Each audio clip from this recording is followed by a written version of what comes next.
Hey, this is the personal narrative writing guide video. This is the writing guide video for your writing of your personal narrative or a personal narrative. You can write many personal narratives, but here it is down at the bottom. I've got it structured more like an assignment.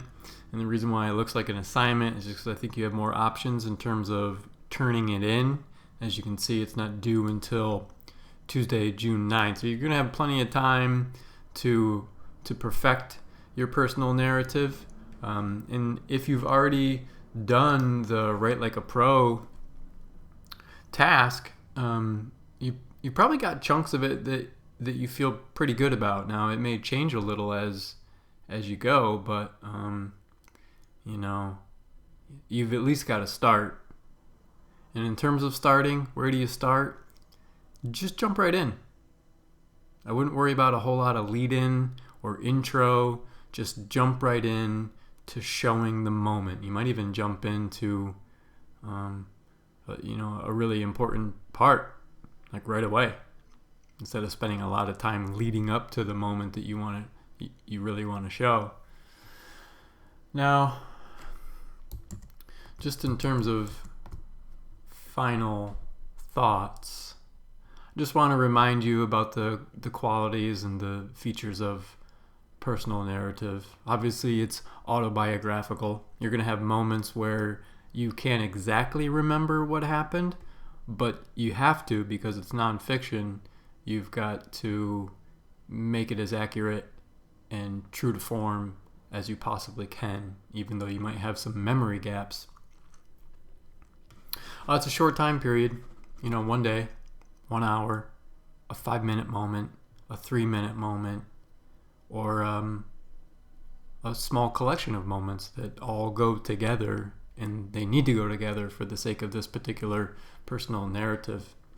You're writing using the senses, so you need the reader to be able to experience the moment through showing. Not telling, but showing. It includes dialogue.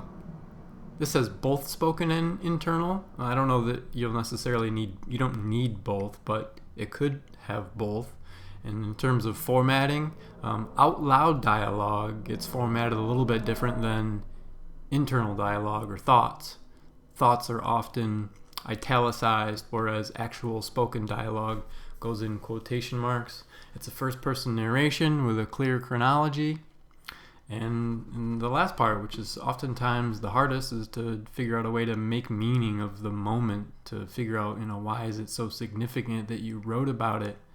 And it's a personal thing.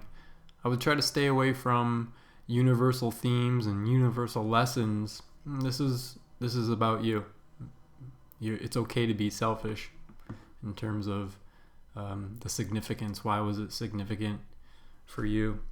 Now, if you get to a place where you feel like you're getting to be done now, and this is a long way off, but I just want to show you now in terms of submitting it. Once you formatted it, let's pretend that this was a writing that was formatted and this was your personal narrative, and you're like, oh, I'm done.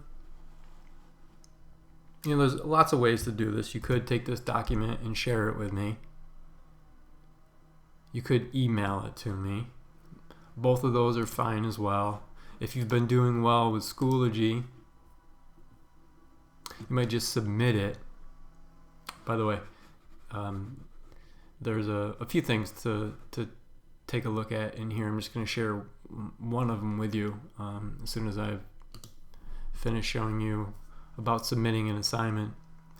I don't want a picture this time. I want the words. So the best way to do it is to create.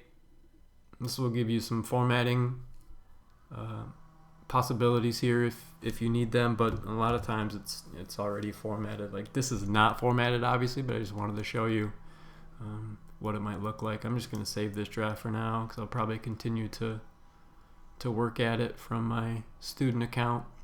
But in the actual assignment, when you click on it, just because the due date is so far off that you're going to have lots of time to perfect this I think I'm going to add the numbers, a 500 to 800 word personal narrative, which isn't that long. It's less than 2 pages, 500 to 800 words, even double spaced. But I recommend writing it in chunks. Don't sit down and try to write it all in one sitting and be like, I'm done after, 3 hours or whatever. But also avoid procrastination. Don't wait till the last second to write it. If you write in chunks, just little pieces at a time, it allows you to stay focused. You won't burn out. The writing won't feel like it's really strong up front and weaker at the end because you put less time into the end. It also allows you to walk away from the writing so that when you walk away from it, you return to reread it at a later date or a later time. Oftentimes it comes with new clarity, both for revising the writing that you wrote in the first place, and you also may have a clearer path to where you go next. So I recommend writing in chunks. But there isn't a whole lot else to say in terms of this assignment. It's a very solo thing.